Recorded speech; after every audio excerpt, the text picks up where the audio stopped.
Assalamualaikum warahmatullahi wabarakatuh. Perkenalkan, nama saya Rian Fazira dari program STM Perawat. Di sini saya akan bahas tentang konsep dasar keperawatan gerontik. Pengertian keperawatan gerontik adalah perawatan yang berkaitan dengan penyakit pada proses menua.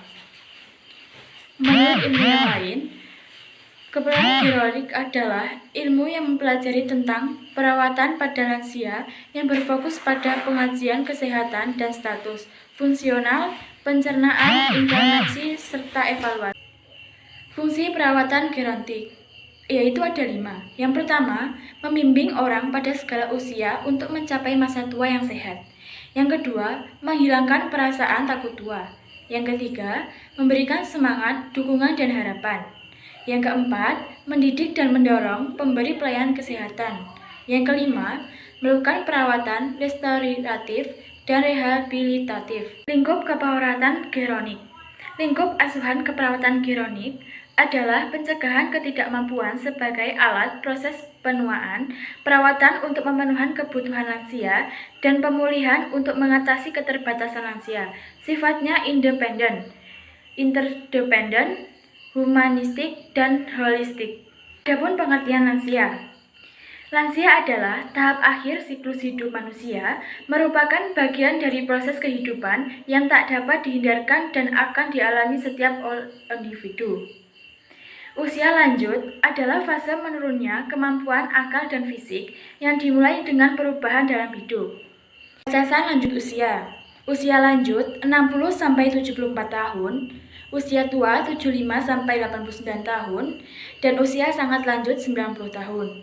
Usia digolongkan menjadi 3, yaitu usia biologis, usia psikologis, dan usia sosial. Yang pertama, usia biologis, yaitu usia yang menunjukkan pada jangka waktu seseorang sejak lahirnya berada dalam keadaan hidup. Yang kedua, usia psikologis, yaitu usia yang menunjukkan pada kemampuan seseorang untuk mengadakan penyesuaian, yaitu penyesuaian pada situasi yang dihadapannya.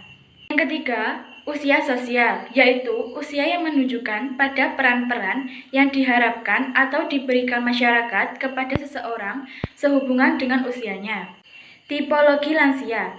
Tipe lansia yang paling menonjol ada 5, yaitu tipe arif dan bijaksana. Yang kedua, tipe mandiri. Yang ketiga, tipe tidak puas. Yang keempat, tipe pasrah. Dan yang kelima, tipe bingung. Adapun juga faktor yang mempengaruhi proses menua. Faktor-faktor yang mempengaruhinya ada 6, yaitu pertama, hereditas atau kekuatan genetik. Yang kedua, nutrisi atau makanan. Yang ketiga, situs kesehatan. Yang keempat, pengalaman hidup. Yang kelima, lingkungan. Yang keenam, stres. Perubahan yang terjadi pada lansia. 1. Perubahan mikro, yaitu berkurangnya cairan dalam sel, berkurangnya besarnya sel, dan yang ketiga, berkurangnya jumlah sel. Yang kedua, perubahan mikro, yaitu mengecilnya mandibula. Yang kedua, perubahan mikro.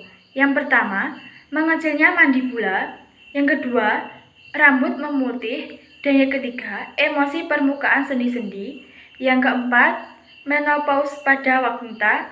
Dan yang terakhir, atrofi otot. Adapun juga faktor yang mempengaruhi proses menua. Faktor-faktor yang mempengaruhinya ada 6, yaitu pertama, hereditas atau kekuatan genetik. Yang kedua, nutrisi atau makanan. Yang ketiga, situs kesehatan. Yang keempat, pengalaman hidup. Yang kelima, lingkungan. Yang keenam, stres. Perubahan yang terjadi pada lansia. 1. Perubahan mikro, yaitu berkurangnya cairan dalam sel, berkurangnya besarnya sel, dan yang ketiga, berkurangnya jumlah sel. Yang kedua, perubahan mikro. Yang pertama, mengecilnya mandibula. Yang kedua, rambut memutih. Dan yang ketiga, emosi permukaan sendi-sendi. Yang keempat, menopause pada wanita. Dan yang terakhir, atrofi otot. Penyakit yang sering terjadi pada lansia. Yang pertama, osteoartritis adalah OA. Yang kedua, osteoporosis. Yang ketiga, hipertensi. Yang keempat, diabetes mellitus. Kelima, demensia. Yang keenam, penyakit jantung koroner. Dan yang terakhir, kanker. Cukup sekian pembahasan dari saya. Wassalamualaikum warahmatullahi wabarakatuh.